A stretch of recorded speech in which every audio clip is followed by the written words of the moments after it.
السلام عليكم ورحمة الله وبركاته. حبايبنا طلاب أولى ثانوي في كل مكان من اسكندرية لأسوان، عاملين إيه أبطال؟ يا رب تكونوا بخير وبصحة وعافية وسلام. حبايبنا إحنا هنعمل مراجعة قوية جدًا معاكم، أنا عارف إن الوقت ضيّق جدًا، إن شاء الله هنحاول نخلّي المراجعة في أضيق وقت ممكن، عشان أنا عارف إن أنت عندك كذا مادة مش مادة واحدة. هتركّز معايا، إحنا هنحل كل الأسئلة المتوقعة، بس أنا عايزك تخلّي بالك من حاجة مهمة، إن شاء الله إحنا هنعمل لك فيديو قبل مراجعة أو قبل الامتحان بتاع الفاينل، إن شاء الله هيبقى فيه شرح وهيبقى فيه حل على المنهج كلّه بإذن الله. تعالَ بقى نشوف الفيديو بتاعنا النهارده، إيه الأسئلة اللي إحنا مجمّعينها لك. طيب بُص، هو ده كان أسئلة إحنا كنا جايبينها من امتحان على اعتبار إن درس اليونان كان هينزل، لكن درس اليونان مش موجود معانا في الامتحان، إحنا معانا درسين، درس البطالمة والدرس بتاع الرومان، فإحنا هنركّز بس على الأسئلة بتاعتهم، هنبدأ بالسؤال رقم 7. خلاص؟ طيب يالّا بينا. بُص يا حبيب قلبي، السؤال رقم 7 بيقول لك الولاء للمعبودات، وهنا جايب لك كذا حاجة، الولاء للمعبودات، معاملة المصريين معاملة حسنة، الإبقاء على النظم الإدارية المصرية. أراد الإسكندر الأكبر من تلك السياسات من أجل إيه؟ يعني هو الإسكندر عمل ال3 حاجات دول لمّا دخل مصر، ولاء للمعبودات، عامل المصريين معاملة كويسة، أبقى على النظم الإدارية المصرية. طب الإسكندر عمل كده ليه؟ المفروض هو عمل كده عشان الناس تحبه، عشان المصريين يقفوا معاه، عشان الشعب يبقى مأيده. أبدأ أستبعد. أنا باستبعد، خلّي بالك، أنا افتكرت المعلومة هاستبعد، دي ما تنفعش. صح؟ ولا ج تنفع. ولا د، لأن مين طبّق الاحتكار؟ إحنا قُلنا اللي طبّق الاحتكار ده البطالمة مش الإسكندر، فتبقى الإجابة تثبيت أركان حكمه بالبلاد، ولو خلّي بالك ممكن يشيل الجملة دي ويقول لك مكانها لكسب وِد المصريين، يعني لو قال لك لكسب وِد المصريين برضه الإجابة دي تنفع مش غلط. طيب ارتبط تعدُّد الصناعات في مصر خلال عصر البطالمة، إحنا كان عندنا تعدُّد في الصناعات، كان عندنا صناعات كتيرة في مصر زمن البطالمة، ده بسبب إيه أو ده ارتبط بإيه؟ بُص يا حبيب قلبي، دي ما لهاش علاقة ودي ما لهاش علاقة، هنستبعده، ب والّا د؟ الإجابة د. طب لو د دي مش موجودة أختار ب، سياسة الاحتكار، بس أنا عندي تعدُّد للصناعات فمفتاح الإجابة بتاعها توافر المواد الإيه؟ الخام. طيب السؤال رقم 9، ركّز بالله عليك، حافظ البطالمة أثناء وجودهم بمصر على استدامة جودة التربة الزراعية، ده مفتاح الإجابة، استدامة جودة التربة الزراعية. طيب البطالمة علشان يعملوا استدامة لجودة التربة عملوا إيه؟ أهم حاجة عملوها حافظوا على التربة بتاعتهم عن طريق اتباع حاجة اسمها الدورة الزراعية. يعني إيه يا مستر دورة زراعية؟ أنا قُلت لك قبل كده إن البطالمة لمّا كانوا في بلدنا كانوا بيزرعوا الأرض محصول تقيل شوية، رز، قطن، قمح، حاجة كده، وبعد كده يقوموا لامين المحصول ده ويزرعوا الأرض بقى محصول خفيف، عشان الأرض تعمل إعادة لنفسها، إعادة لقوتها، فده اسمه نظام الدورة الزراعية. طب خلّي بالك بقى من كلمتين، التنمية المستدامة وكلمة الدورة الزراعية. طيب نتج عن طموحات كليوباترا السبعة آخر ملوك البطالمة. كليوباترا السبعة دي آخر واحدة حكمت مصر أيام البطالمة. إيه طموحاتها؟ كانت عايزة تبقى ملكة على روما، عايزة تبقى سيدة روما، فده سوّحها، خلّاها تخش في حرب ضد أكتافيوس اسمها معركة أكتيوم البحرية، وانتهت المعركة دي بهزيمة كليوباترا السبعة، وانتهت المعركة دي بإن مصر أصبحت تابعة لروما، وانتهت المعركة بالقضاء تمامًا على دولة البطالمة. فأنا بقى لو بدأت أستبعد هالاقي دي أول واحدة ما تنفعش، ما لهاش علاقة، ولا د ولا ج ما لهاش علاقة، ولا ب هي ما عملتش علاقات سياسية، دي بالعكس دي حاربت، تبقى الإجابة تغيير الوضع السياسي. اشمعنى؟ لأن بعد معركة أكتيوم البحرية وبسبب طموحات كليوباترا السبعة انتهت دولة البطالمة ومصر أصبحت تحت حكم مدينة روما. طيب كانت الملكية في روما نموذجا لأي صور النظام الملكي. يعني إيه في ال4 اختيارات دول كانت روما فيه أو كانت الملكية موجودة في روما؟ لو أنا استبعدت هي الملكية المطلقة بس. وأي ملكية في الدنيا، أي ملكية في الدنيا بتبقى ملكية مطلقة، خلاص؟ ده سؤال سهل جدًا، جدًا، حتى مش محتاج إن إحنا نقعد نوضّح يعني. طيب اي مما يلي يخرج عن، دي مفتاح الاجابه.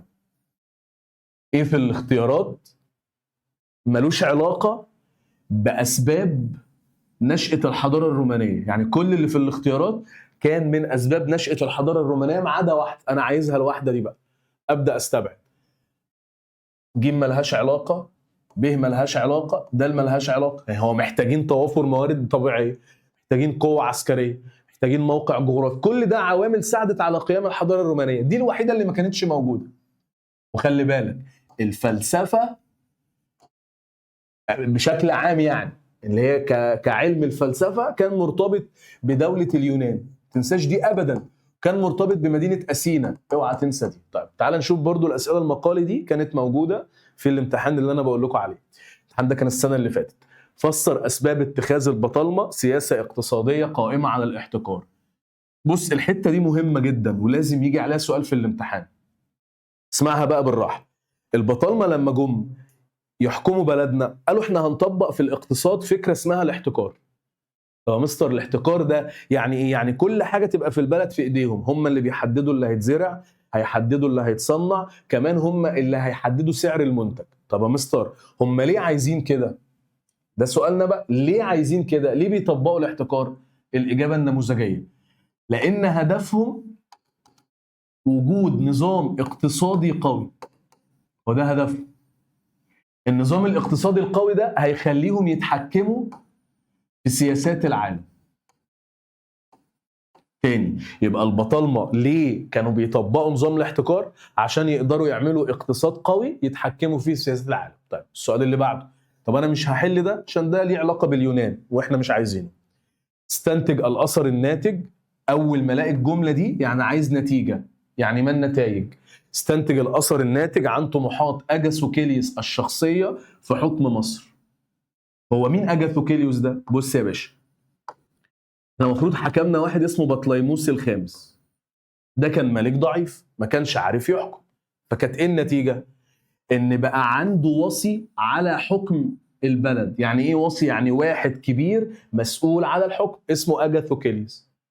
الراجل ده اول ما مسك عمل غلطتين. اول غلطه بدأ يستغل موارد البلد لمصلحته. بدأ يستغل موارد البلد لمصلحته. الغلطة الثانية ان هو كمان بدأ يهمل البلد. فكانت ايه النتيجة بقى؟ اول حاجة ان موارد البلد انهارت، اقتصاد البلد انهار، وتاني حاجة ودي الاهم بقى، فقدت مصر ممتلكاتها الخارجية.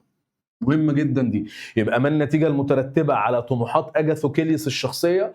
انهيار موارد البلاد، وتاني حاجة ان البلد بقت ممتلكاتها الخارجية فقدناها. تعال اقول لك بقى على تركايه.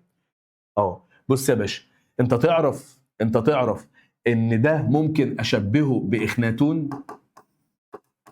لان اخناتون في عهده اللي هو امنحتب الرابع بسبب اهتمامه بالناحيه الدينيه مصر فقدت ممتلكاتها الخارجيه. خلي بالك. طيب خش على المجموعه الثانيه. دي اسئله بقى انا مجمعها لك من كل التقييمات بتاعه الوزاره. تعال نشوف ماشيه ازاي. اصبحت مصر هدفا للاسكندر المقدوني بعد ان بسط نفوذه على ايه؟ صلى على النبي. هو الاسكندر الاكبر كان جاي من بلاد اليونان. حلو. اتحرك، راح فين بقى؟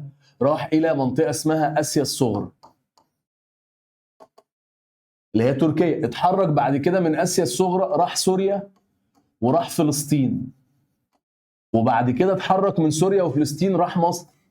يبقى الاسكندر بقت مصر هدفا ليه بعد ما سيطر على مين؟ بعد ما سيطر على سوريا وفلسطين. مكتوبه اهي ساحل سوريا.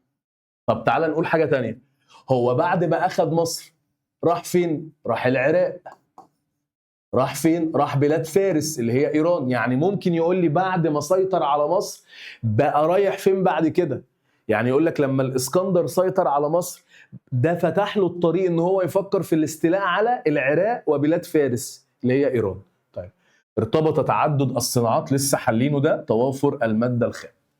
جاءت فلسفه البطالمه بعد تاسيس دولتهم ان يكون لهم دور عالمي قوي. هم كانوا عاوزين يعملوا دور عالمي قوي. طب الدور العالمي ده هيظهر امتى؟ لسه قايل لك لما هيعملوا اقتصاد قوي. ليه؟ لأن هم قالوا لما هنطبق الاحتكار هنقدر نعمل اقتصاد قوي، نقدر نتحكم بعد كده في سياسات العالم كله. طيب، الولاء للمعبودات المصرية ادي واحد. ده لسه حالين السؤال ده. معاملة المصريين معاملة جيدة، الإبقاء على النظم الإدارية. الإسكندر عمل كل ده ليه؟ لتثبيت أركان حكمه بالبلاد. لسه حالين السؤال ده فوق من شوية. طيب، السؤال اللي بعده، يرجع الهدف العسكري. بص بقى مفتاح الإجابة اهو. أنا عايز الهدف العسكري من وراء تأسيس الإسكندر الأكبر لمدينة اسكندرية. هو ليه الإسكندر عمل مدينة اسكندرية؟ علشان 3 أسباب. السبب الأول علشان يخلد اسمه، علشان يفضل اسمه بيتكتب في كل كتب التاريخ ويفضل اسمه موجود. تاني حاجة، بس دي طبعا مش عسكرية، هي دي تعتبر حاجة شخصية. خلي بالك، هو عايز حاجة ليها علاقة بهدف عسكري. تاني حاجة، هو الإسكندر الأكبر برضه هيعمل ده علشان خاطر هيعمل مدينة الإسكندرية علشان خاطر تبقى قاعدة لنشر الحضارة الإغريقية. ده برضه مش حاجة عسكرية، دي حاجة حضارية.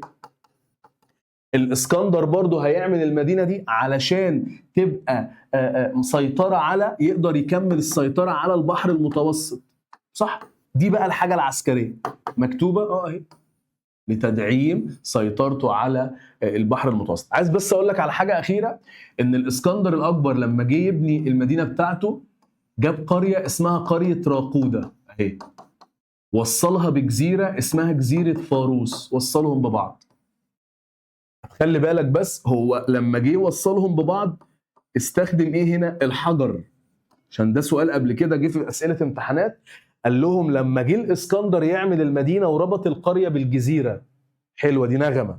لما جه الاسكندر يعمل المدينه وربط القريه بالجزيره استخدم ايه؟ استخدم الاحجار. هنا السؤال بقى 5 ده هتبقى اجابته وسيله لتدعيم سيطرته على البحر المتوسط. السؤال اللي بعد كده، أهل مكة أدرى بشعبها. يعني إيه الجملة دي يا عم محمد؟ هو بيقول لك إن أهل مدينة مكة هم أكتر ناس عارفين الشوارع والشعب بتاعتها. يعني هو عايز يقول لك إن كل واحد في بلده هو فاهم هو بيعمل إيه. حلو؟ الإسكندر بقى طبق الجملة دي، ده مثل عربي، الإسكندر طبقه في مصر من خلال إيه؟ تعال نستبعد. هل تنفع ألف؟ لا. هل تنفع الاستعانة بالمصريين في الجيش؟ هو ما عملش كده. هل تنفع دي؟ لا. الإجابة ديت بقى، لأن الإسكندر لما دخل مصر قال للمصريين انتوا البلد بتاعتكم متقسمة 42 إقليم، أنا مش هغير، أنا هسيب البلد زي ما هي 42 إقليم، فتبقى الإبقاء على النظم الإدارية المصرية. طيب، أي من الآتي سعى البطالمة من خلاله يلعبوا دور في السياسة العالمية؟ خلاص يا باشا، أنا ترجمت يا باشا.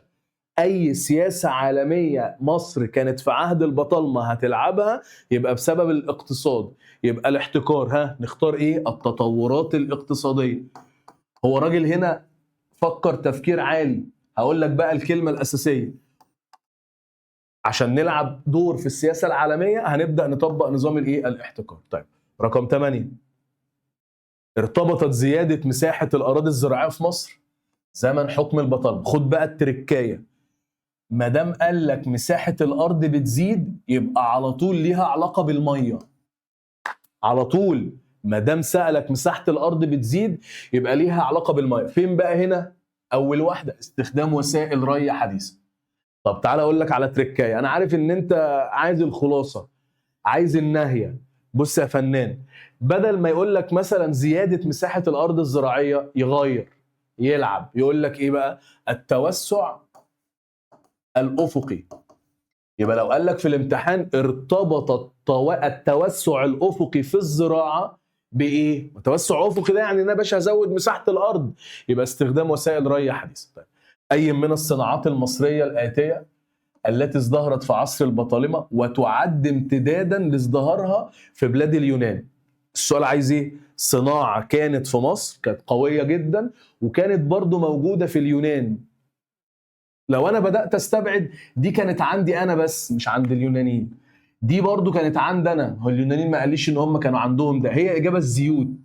ليه بقى؟ انا كنت في مصر بصنع الزيت من الزيتون، وبرضو في اليونان كانوا بيصنعوا الزيت من الزيتون. طيب، سؤال 10، تشييد المنارات. ماشي، سك العملة، المنارة دي اللي هي المنارة بتاعت اسكندرية اللي كانت بترشد السفن في المية. سك العملة فلوس، ماشي. إقامة ترسانات، كده ده كله تجارة، ده كله تجارة خارجية. أدى اهتمام البطالمة. طب واحدة واحدة، بص يا قلبي، شايف التلاتة دول؟ أنا ممكن أكتبهم لو سألني سؤال ليه التجارة الخارجية كانت شغالة كويس في عهد البطالمة. تخيل، يعني لو سألك سؤال ليه التجارة الخارجية كانت مزدهرة أيام البطالمة، هقول له دي. لأن هم عملوا منارات، عملوا سك عملة، عملوا ترسانات. هو بقى بيقول لي إيه السؤال؟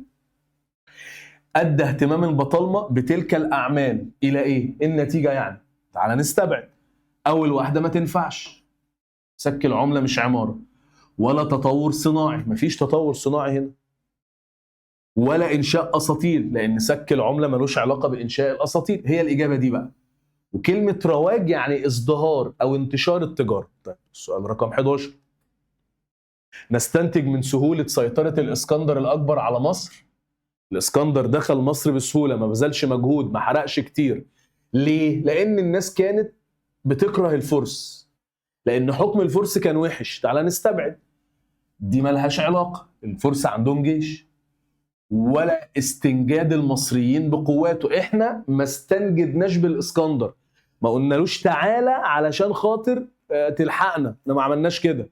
هو اللي جالنا يا باشا بنفسه. فدي ما تنفعش، واوعى تكون اخترتها ولا دي تنفع. هي الإجابة دي. بغض. مستر أنا مش فاهم يعني إيه بغض. بغض يعني كراهية المصريين لحكم الفرس. المصريين كانوا بيكرهوا حكم الفرس، فعشان كده احنا لما جه الإسكندر ساعدناه. اما انت اكيد مش تبقى اسوأ من دول. وبعدين الاسكندر الاكبر وهو جاي مصر اثبت ولاءه للمصريين. لما بدأ يقدم القرابين للمعبودات المصرية، راح زار معبد الاله امون، هو بيعاملنا كويس، فعشان كده احنا بدأنا نقف معاه، فده سهل عليه المهمة بتاعته. طيب، ضم الاسكندر الاكبر لمصر كان نذير يعني مؤشر، بزوال يعني بانتهاء حكم الفرس. من فين؟ انا لسه قايلها لك دي، والله لسه قايلها لك من شويه. مش انا قلت لك ان الاسكندر لما دخل مصر ده كان هيمهد له ان هو يسيطر على العراق وعلى بلاد فارس؟ قلت لك بلاد فارس دي اللي هي ايران، مكتوبه يا باشا. اولا كده كده الشام دي مش هتنفع فاستبعدها، وكريت مالهاش علاقه، فتبقى الاجابه اهي. بتزغرط اهي، بتقول لك انا اهو، تعالى خدني على طول. طيب السؤال اللي بعد كده، اي من الاتي، ايه في الاختيارات بنستدل منه ان البطالمه طبقوا سياسه الاحتكار في التجاره؟ طب هي يعني ايه الاحتكار في التجاره؟ ان انا احدد سعر المنتج بس، ان هو حدد احتكار في تجاره. هو الاحتكار ده ان انا احدد نوع المنتجات اللي هتتزرع، نوع المنتجات اللي هتتصنع، ثمن شرائها وثمن بيعها. هو بقى حدد في التجاره، يبقى تحديد الاسعار. سهله جدا، ما فيهاش اي كلام. اي البلاد الاتيه اجتمع فيها قاده جيش الاسكندر لتقاسم املاكه؟ تعال نوضح. هو الاسكندر مات سنة 323 قبل الميلاد. حلو. الاسكندر لما مات ما كانش عنده وريث، فتعمل مؤتمر اسمه مؤتمر بابل. ليه؟ علشان نقسم ممتلكات الاسكندر على القادة بتوعه. المؤتمر ده كانت نتيجته 3 حاجات: ان في واحد اسمه بطليموس. بطليموس ده يا باشا حكم مصر، هو بطليموس ابن لاجوس. تاني حاجة ان في واحد اسمه سوليوقس. سوليوقس ده عمل ايه؟ بدأ ياخد سوريا وبدأ ياخد العراق. في واحد اسمه انتيجونس، ده اخد مين؟ اخد مقدونيا. فخلي بالك بقى، بص بقى انا هقول لك على شويه تريكات. الاسكندر كان عايز، كان في كده جمله بيقولها: العالم وطن واحد. البطليموس الاسكندر كان بيقول العالم وطن واحد. الجمله دي انتهت في مؤتمر بابل. ادي معلومه تانية، ان ممكن نقول ان الاسكندر الامبراطوريه اللي كان عملها اتقسمت، اتدمرت في مؤتمر بابل. طب السؤال بقى بيقول قادة الاسكندر اجتمعوا عشان يتقاسموا املاكه فين؟ المفروض في بابل، يبقى في العراق. السؤال سهل واجابته سهله، بس انا حبيت اشرح لك المعلومه كلها كامله. طيب تعال نشوف سؤال 15. يقول الشاعر، وجاب لي جمله، طبعا هي جمله صعبه جدا عليك. هي بيقول لك: ولما نزلت بمصر كان نواله تعديل عدل لا يمال لجانب، حاكم كالنسيم يلف حلم امه، يدني القريب ويجبر قلب المجانب. هو البيت صعب، بيت الشعر صعب جدا عليك، فان شاء الله لو جاب حاجه زي كده تبقى سهله تعرف تفهمها. طب ده ايه معناه ده بقى مستر المكتوب؟ هو هنا معناه ان الحاكم اللي هو بيتكلم عنه اللي نزل مصر بيعامل الناس معامله كويسه، يقول لك يدني القريب يجبر قلب المجانب، هو كالنسيم، هو حد حلو يعني. اكيد الاسكندر، فهو بيقول لك اي سياسات الاسكندر الاكبر في مصر تنطبق مع بيت الشعر ده، هو راجل كويس بيعاملنا حلو. لو انا بدات استبعد هلاقي كلهم ينفعوا مستر، ما هو انا بقى عايز الحاجه الصح الادق، هلاقي دي.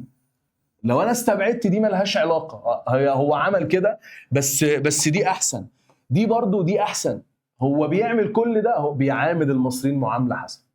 ده الشامل، ده اللي جايب كل حاجه في البيت. طيب يستثنى، خلاص انا بقى حفظت كلمه يستثنى دي، يعني يستبعد، يخرج عنه. يستثنى من عوامل رواج التجاره بمصر زمن البطالمه. كل اللي جاي ده خلى التجاره كويسه في مصر ايام البطالمه، ما عدا ايه؟ برضو لو انا استبعدت الوحيده اللي تنفع دي الوحيده اللي ملهاش علاقه. انا قدرات البطالمه العسكريه دي جيش حرب، ملهاش علاقه برواج التجاره بمصر زمن البطالمه. وبعدين لو استبعدت دي ملهاش علاقه، ده سبب يخلي التجاره شغال، وده كمان ده كمان. طيب سؤال 17، اذا كان الاسكندر الاكبر قد سعى لكسب ود المصريين فان خلفائه خالفوا ما فعلوا. الاسكندر لما دخل مصر كان عايز يكسب ود الشعب المصري، كان بيحبنا وكان بيقرب مننا. مين هم خلفائه دول يا باشا؟ اللي هم البطالمه. عملوا حاجه عكس اللي الناس اللي هي عملوا حاجه عكس اللي الاسكندر عملها. ده بيظهر ده في ايه بقى؟ يعني انا عايز حاجه البطالمه عملوها عاملونا فيها معامله مش كويسه. لو انا بدات استبعد دي ملهاش علاقه، دي هنا مفيش معامله مختلفه، دي ملهاش علاقه بينا اصلا، ودي برضو ملهاش علاقه. انا عايز حاجه فيها البطالمه بيعاملونا معامله مختلفه، ودي برضو ملهاش علاقه. هي دي بقى.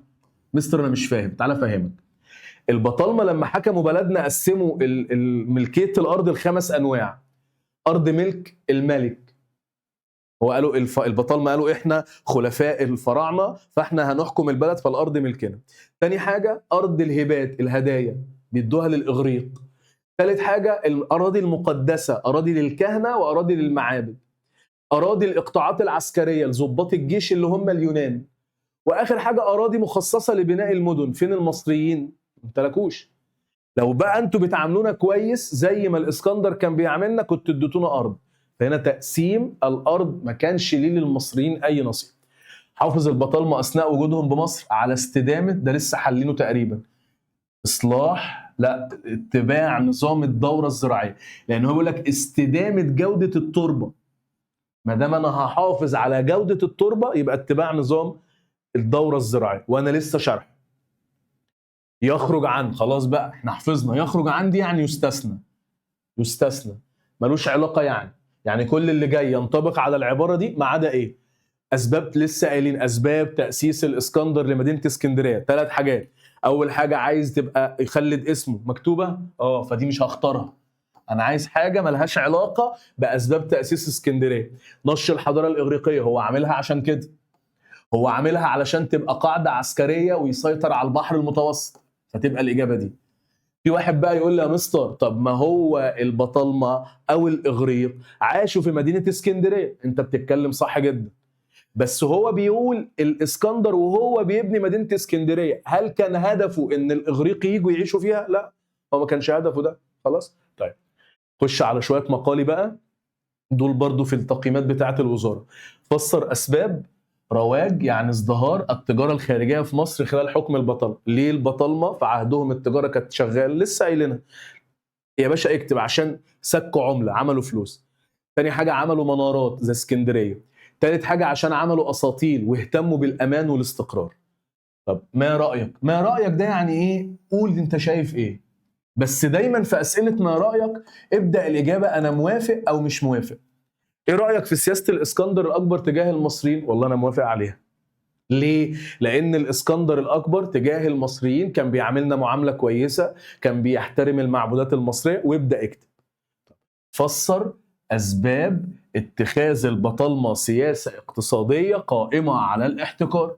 ليه البطالمه عملوا سياسه قائمه على الاحتكار؟ قلناها 100 مره، علشان يقدروا يعملوا اقتصاد قوي، يقدروا يتحكموا في سياسات العالم كله. طيب ما رايك في سعي بطليموس ابن لاجوس في مزج الحضاره المصريه باليونانيه؟ والله انا موافق. ما احنا خلاص اتفقنا بقى، اول ما الاقي سؤال ما رايك هبدا انا موافق او مش موافق. انا موافق ليه؟ لان بطليموس لما هيعمل كده ده هيؤدي الى خلق حضاره جديده تجمع في مميزاتها ما بين الحضاره المصريه وحضاره الاغريق. طيب السؤال ده خلاص فرمناه. فسر اسباب قرار الاسكندر لبناء مدينه اسكندريه. الاجابه هي عشان يخلد ذكراه، علشان تبقى مركز لنشر الحضاره الاغريقيه، عشان تبقى قاعده عسكريه بحريه. طيب أيد يعني عايز دليل. تنوعت ملكية الأرض الزراعية في مصر زمن حكم البطالمة. خلاص احنا حفظنا هم 5 أنواع للأرض في مصر أيام البطالمة. أرض ملك الملك اللي هو الحاكم البطلمي، الأراضي المقدسة بتتقسم للكهنة وللمعبد، أراضي إقطاعات عسكرية بتمنح للجنود المرتزقة اللي هم اليونان، أراضي الهبات، أراضي بتتوزع هدايا على اليونانيين اللي في مصر، وبعد كده اراضي المدن. ايه اشهر المدن اللي اتعملت؟ نقراطيس واسكندريه وبطليموس. طيب استنتج الاثر الناتج، يعني انا عايز النتيجه المترتبه على اعتقاد البطالمه ان تاثير الدوله عالميا يكمن في الاقتصاد. ايه النتيجه لما عرفوا كده؟ قاموا بتطبيق نظام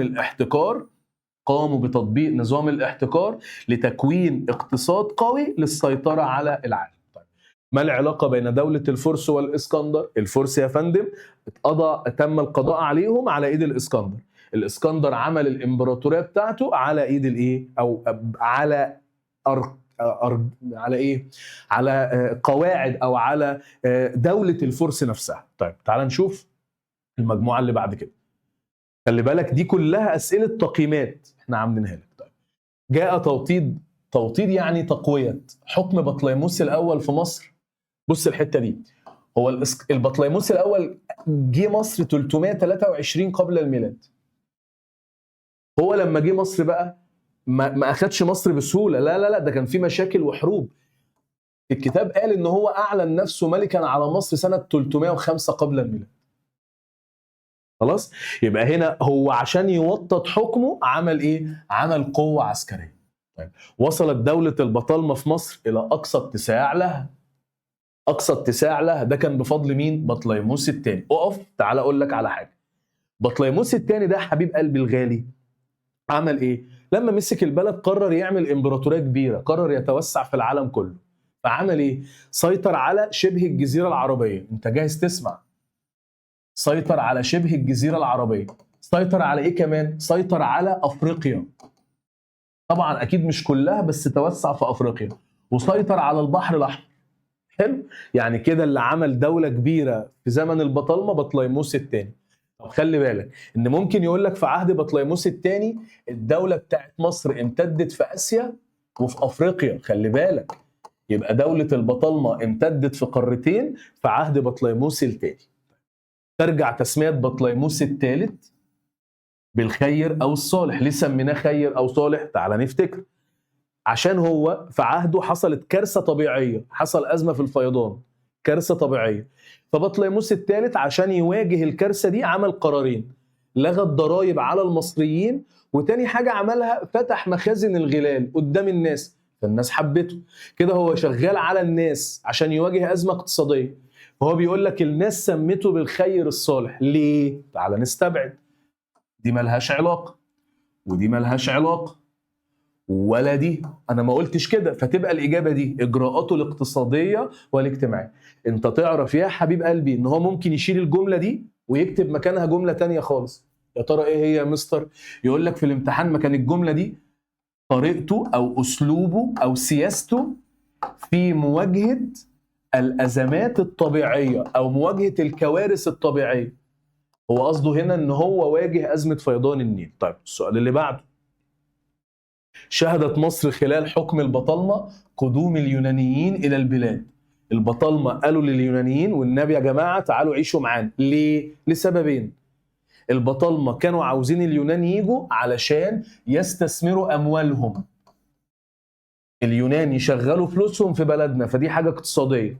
وتاني حاجه ان البطالمه عايزين اليونان يشتغلوا معاهم سياسيا، يتولوا المناصب، فدي تعتبر حاجه سياسيه اداريه، نكتبها. هو بيقول لك شهدت مصر خلال حكم البطالمه ان اليونانيين جم، خلاص احنا عرفنا هم جايين ليه. السبب الرئيسي وراء ذلك يرجع الى، ابدا بقى استبعد. هل تنفع اول واحده؟ لا ما قلناش، ده فلوس وسياسه. هل تنفع تاني واحده؟ لا برضو ملهاش علاقه. هي دي بقى، عشان البطالمه عايزينهم اقتصاديا يستغلوا اموالهم، واداريا علشان هيحكموا معاهم مصر. طيب، ظهر الاختلاف بين الهرم الاجتماعي في مصر في عصر البطالمه والهرم الاجتماعي في فينيقيا. بص، سؤال غريب جدا، بس لو انا استبعدت ده وجه شبه فدي ما تنفعش، وهو عايز هنا اختلاف. الظلم الواقع، لا ما فيش ظلم واقع، ده ممكن نقول شبه برضه، في ظلم هنا وفي ظلم هنا. هو دي الإجابة الوحيدة اللي تنفع. ليه بقى؟ لأن في مصر أيام البطالمة مين كان رقم واحد؟ المقدونيين. مين هم المقدونيين؟ اليونانيين اللي جايين من بره بلدنا. هل ده كان بيحصل في فينيقيا؟ لا. فتبقى دي الإجابة، النفوذ الكبير للجاليات الأجنبية. طب السؤال اللي بعده، يتشابه وضع الدولة المصرية سياسيا، ده مفتاح الإجابة، فحكم بطليموس الخامس. هو بطليموس الخامس ده كان قوي ولا ضعيف؟ ضعيف. انا عايز بقى واحد في الاختيارات سياسيا كان ضعيف، مفيش غيره. اشمعنى يا مستر؟ لان امنحتب الرابع ده اللي هو اخناتون، في عهده هو ركز بس في الجانب الديني، اهمل كل حاجه. وخلي بالك انا ممكن اشبه اجاثوكيليس بامنحتب الرابع، في عهدهم الاثنين ممتلكات مصر الخارجيه قلت، ما هي نفس الحته ديت. اهم ما يميز فتره حكم بطليموس الثاني، انا قلت لك من شويه مين الراجل ده.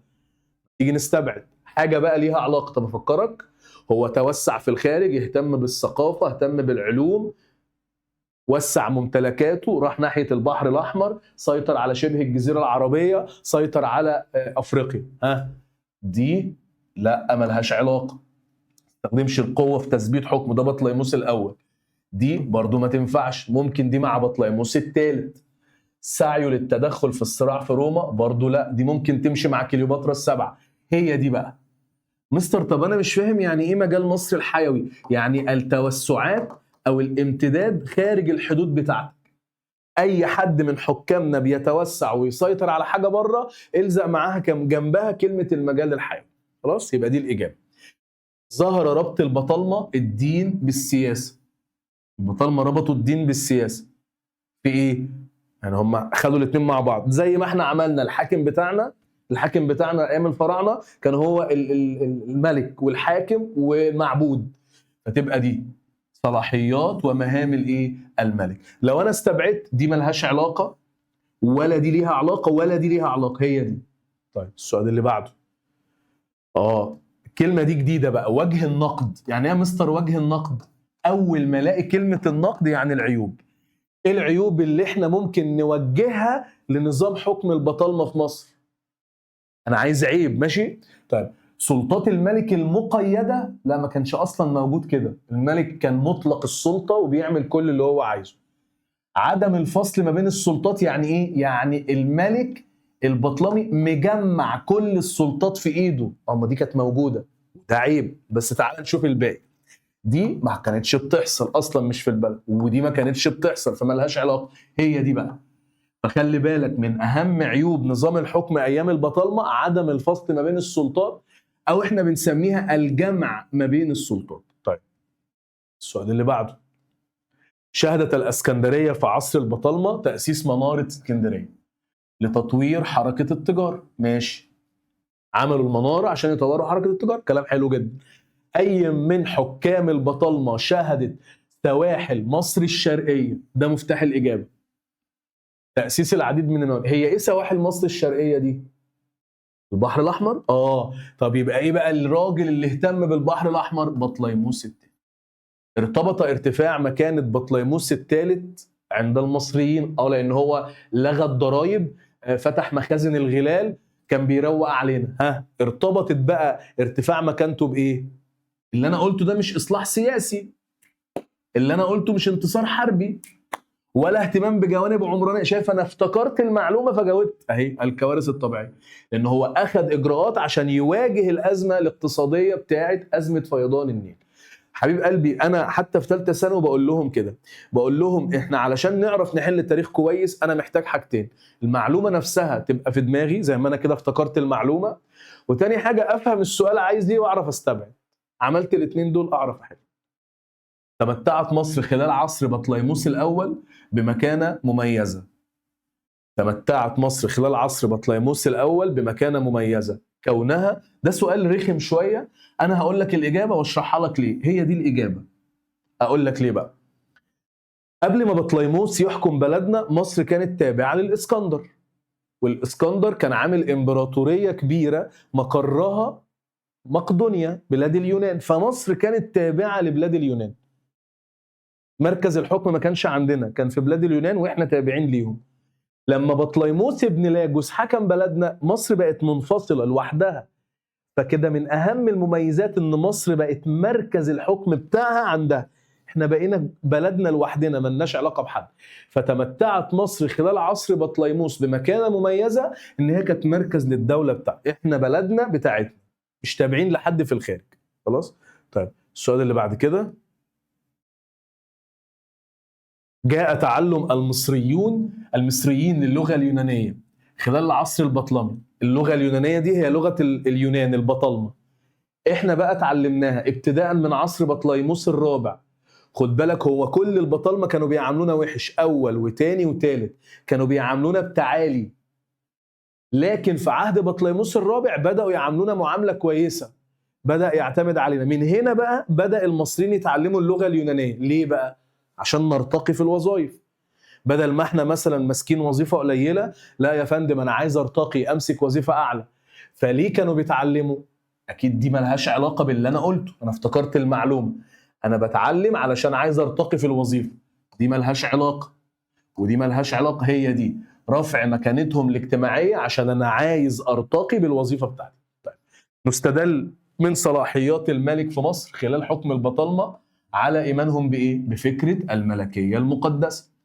احنا كان عندنا فكره الملكيه المقدسه لان البطالمه هم ورثه الفراعنه. طيب السؤال اللي بعد كده: اثرت النشاه الارستقراطيه، او يعني ايه يا مستر كلمه ارستقراطيه؟ يعني الاغنياء، الناس الاغنياء. اثرت النشاه الارستقراطيه للبطالمه على طبيعه حكمهم وتعاملهم مع المصريين. دايما البطالمه كانوا بيتعاملوا معانا معامله مش حلوه خالص، وانا قلت لك كانوا بيتعاملوا معانا بتعالي. مين بقى الوحيد اللي في دول خالف الكلام ده؟ خالف بطليموس الثالث. ليه يا مستر؟ لان بطليموس الثالث لسه قايل لك في الازمه الاقتصاديه بدا يعامل المصريين كويس، لغى الضرائب من علينا، بدا كمان يفتح المخازن بتاعه الغلال عشان نيجي ناخد منها اللي احنا عايزينه. طيب القاسم المشترك ده مفتاح الاجابه. انا عايز حاجه مشتركه بين اجاثوكليس، ده اللي هو حكم بدل بطليموس الخامس، وانا قلت لك ان الراجل ده في عهده استغل موارد البلد لمصلحته، ما كانش فارق معاه اي حاجه غير ان هو يعمل ثروه طائله لنفسه. كليوباترا السبعه، هو عايز بقى شبه ما بينهم. برضو كليوباترا السبعه كانت طمعانه تبقى ملكه على مدينه روما، عندها طموح سياسي، دي حاجه بالنسبه لها هي. يبقى المشترك ما بينهم هما الاثنين تحقيق طموحات شخصيه. طيب السؤال اللي بعده: الخطوه الاولى اللي عملتها روما لتكوين امبراطوريه كانت ايه؟ هم عشان يعملوا امبراطوريه كانوا بيحاربوا، بيسيطروا على اماكن. فاكر انت روما دي اول ما تاسست؟ روما دي كانت في حته بس في ايطاليا، بدات تتمدد تكبر، فعشان تتمدد وتكبر بدات تعمل ايه؟ بدات تحارب، فمحتاجه قوه عسكريه، فتبقى الاجابه تدعيم نفوذها العسكري. طيب تعددت عوامل ازدهار التجاره الخارجيه في بلاد روما. اقف، مفتاح الاجابه اهو. عوامل ازدهار التجاره الخارجيه كانت كتير، يخرج عنها. يعني انا عايز حاجه، كل اللي في الاختيارات سبب لازدهار التجاره الخارجيه، انا عايز حاجه ملهاش علاقه بقى، ابدا استبعد دي. لا، كانت سبب لازدهار التجاره، لان احنا امنا الملاحه البحريه بسبب وجود الاسطول الروماني القوي، فدي كمان هستبعدها. طيب نشاط قرطاجة التجاري برضه مش هتنفع، لان قرطاجة لما كان عندها نشاط تجاري وعادت الى نشاطها التجاري بدأت قرطاجة برضه التجارة تشتغل في عهد الرومان، فتبقى الإجابة دي وضع قوانين لضبط السوق، لان دي هتبقى تجارة داخلية مش خارجية. طيب السؤال اللي بعده، جاء الاحتلال الروماني لمقدونيا وبلاد اليونان من حدودها. تعال نبص كده اهو، هي مفروض ادي هنا كده، ادي روما اهي، ودي مقدونيا ودي بلاد اليونان. ايه اللي حصل؟ الحرب جت كده، الرومان جم كده علشان يسيطروا على مقدونيا وعلى اليونان، يبقى كده من الناحيه الايه الغربيه. خلاص نرجع بقى للسؤال تاني اهو، يبقى بقراءة خريطة، لا السؤال اللي فوق، جاء الاحتلال الروماني لمقدونيا وبلاد اليونان من حدودها، دور هتلاقي كلمة الغربية. بقراءة خريطة التوسع الروماني نجد أن توسعها وصل إلى ساحل الخليج العربي. بص يا قلبي، هقول لك على تركايه خليها معاك، حطها في دماغك. أي توسعات حصلت في روما كانت في النظام الجمهوري، أي أماكن سيطروا عليها جديدة كانت في النظام الجمهوري، فأنا لو جيت استبعدت واخترت هلاقي النظام الجمهوري اهو. يبقى هم سيطروا على ساحل الخليج العربي لما سيطروا على النظام او في عهد النظام الجمهوري. السؤال اللي بعده، استخدمت الصناعات المعدنيه في بلاد الرومان بصفه اساسيه في ايه؟ بص، هي الصناعات المعدنيه دي هستخدمها في صناعه سك العمله، ماشي، صناعه الاسلحه، يعني هم كانوا معاهم ذهب فضه نحاس حديد، بيستخدموه يا اما في صناعه العمله يا اما في صناعه السلاح. هو بقى بيقول لك الصناعات المعدنيه في بلاد الرومان استخدمت بصفه اساسيه، هنستبعد. هل تنفع اول واحده دي؟ مفيش، دي ملهاش علاقه. دي تنفع اهي لان اسلحه، طب نشوف الباقي، دي ملهاش علاقه برضه، مفيش تزيين قصور ولا عادات الطعام، فتبقى الاجابه التوجه الحربي لان هم كانوا بيعملوا ايه؟ اسلحه. ظهرت بوضوح ازدهار نشاط التجاره الخارجيه، الاجابه بين روما وبلاد العالم. اعتبارا من العهد بدأت التجارة الخارجية تزدهر منذ العهد الإمبراطوري، لأن كده كده في العصر الجمهوري ما كانش فيه تجارة، والملكي كانت التجارة داخلية. طب السؤال اللي بعده، كان وجه الشبه كبير في نظام ملكية الأرض الزراعية قديما عند الرومان مع ما ظهر في أنهي حضارة؟ واحدة واحدة بقى افتكر. هي نظام الملكية اللي كانت في الأرض في روما، كانت الأرض ملك لمين؟ للأفراد. مين بقى حضارة احنا أخدناها كانت الأرض عندها ملك الأفراد بس؟ الحضارة بتاعت العراق اللي هي بلاد ما بين النهرين، صح؟ بس كده خلاص. طب ليه يا مستر ما تنفعش اليونان؟ لأن يا قلبي اليونان كان فيها أراضي إقطاعات كبيرة للدولة، أراضي مراعي للدولة، أراضي أفراد، فيها أفراد بس فيها حاجات تانية. لكن الرومان أراضي أفراد، العراق أراضي أفراد. بدراسة توسعات روما الخارجية نجد أنه قد تزامن انتصارات الرومان على مدينة قرطاجة بشكل نهائي مع انتصارهم على. طب ما تيجي نشرح. بص يا حبيب قلبي، هي روما سيطرت على قرطاجة بعد حرب اسمها حرب ال100 عام أو الحروب البونية. الحرب دي كانت انتهت سنة 146 قبل الميلاد. هي بدأت 246 قبل الميلاد، انتهت 146 قبل الميلاد، اسمها حرب ال100 عام أو الحروب البونية. طيب في الوقت بقى اللي قرطاجة دي بيتم السيطرة عليها في 146 قبل الميلاد، كانت روما بتكسب فين تاني؟ بتسيطر على بلاد اليونان. مستر أنا مش فاهمها دي جت فين؟ تعال أقول لك. في كتاب المدرسة قال لك إيه؟ اسمع عشان تبقى حافظ واخد بالك. كتاب المدرسة قال لك إن مقدونيا الرومان سيطروا عليها 148 قبل الميلاد. مقدونيا الأول اتسيطر عليها 148 قبل الميلاد. بعدها تم السيطرة على بلاد اليونان كلها 146 قبل الميلاد. خلاص؟ طيب يبقى احنا هنا هنختار ايه بقى؟ بلاد اليونان. استطاع الرومان تكوين امبراطورية كبيرة عن طريق، هم عملوا امبراطورية كبيرة لما توسعوا، يبقى عن طريق القوة العسكرية. طيب تمتعت او تمت التوسعات الرومانية في الساحل الشرقي للبحر المتوسط. بص بقى توسعات في الساحل الشرقي للبحر المتوسط، انا لسه من شويه قايل لك كل التوسعات كانت في العصر الايه؟ كانت في العصر الجمهوري، اوعى تنسى. طيب تعال نشوف السؤال اللي بعد كده. بقراءة خريطة التوسع الروماني في العالم نجد أن مدخل البحر المتوسط، اقف بقى هنا، ده مفتاح الإجابة. هو إيه مدخل البحر المتوسط؟ مدخل ده في الغرب اللي هو مضيق جبل طارق. الرومان سيطروا على الحتة دي بعد معركة أو بعد الحروب البونية، لا الحرب ال100 عام. إن بعد معركة أو بعد الحرب البونية قدرت روما تسيطر على غرب البحر المتوسط، هي موجودة اهي. طب ما تيجي بقى احنا نعمل سؤال تاني، لو قال لك في الامتحان طب روما سيطرت على البحر المتوسط بالكامل بعد معركة أكتيوم البحرية. فهمنا كده. ارتبط استخراج، انت بتسأل ليه؟ طيب عشان احنا بعد معركة أكتيوم هم سيطروا على آخر نقطة في البحر المتوسط اللي هي مصر. هي مصر دي كانت النقطة الوحيدة اللي باقية لهم. بعد معركة أكتيوم أخذوا مصر، فكده البحر المتوسط كله بقى ملكهم. ارتبط استخراج الذهب والفضة في روما بتطور الصناعة، إلا أنه ساهم بشكل كبير، العملة دي هتساهم بشكل كبير في تسهيل المعاملات التجارية، دي سهل. طيب يعد المحصول الاستراتيجي، يعني محصول المهم في روما، هو محصول القمح. الدليل ان هم كانوا بياخدوه حتى مننا وبيودوه عندهم. طيب أصبح البحر المتوسط بحرا داخليا بين الولايات الرومانية في أعقاب، لسه قايلنا صح؟ معركة أكتيوم البحرية مكتوبة؟ لا، مكتوبة إيه بقى؟ هي المفروض أنا عايز مصر، يعني أنا عايز مصر، هي دي بقى. شايف هو هنا بيغير، يعني هو هنا كاتب لك ضم أملاك بطليموس ابن لاجوس. أنت عارف إن هو ممكن بدل ما يقول لك دي يقول لك السيطرة على شمال شرق البحر، شمال شرق أفريقيا. هو عايز مصر، مصر دي ممكن تبقى الجملة اللي هو كاتبها أو شمال شرق أفريقيا، فتخلي بالك. رغم ضم روما لقرطاجة، ماشي، دي بعد حرب ال100 عام، وأنها أصبحت جزء من إمبراطوريتها، إلا أن روما منحتها بعض المميزات في النواحي الاقتصادية. قالت لها ارجعي مارسي تاني حياتك بحرية.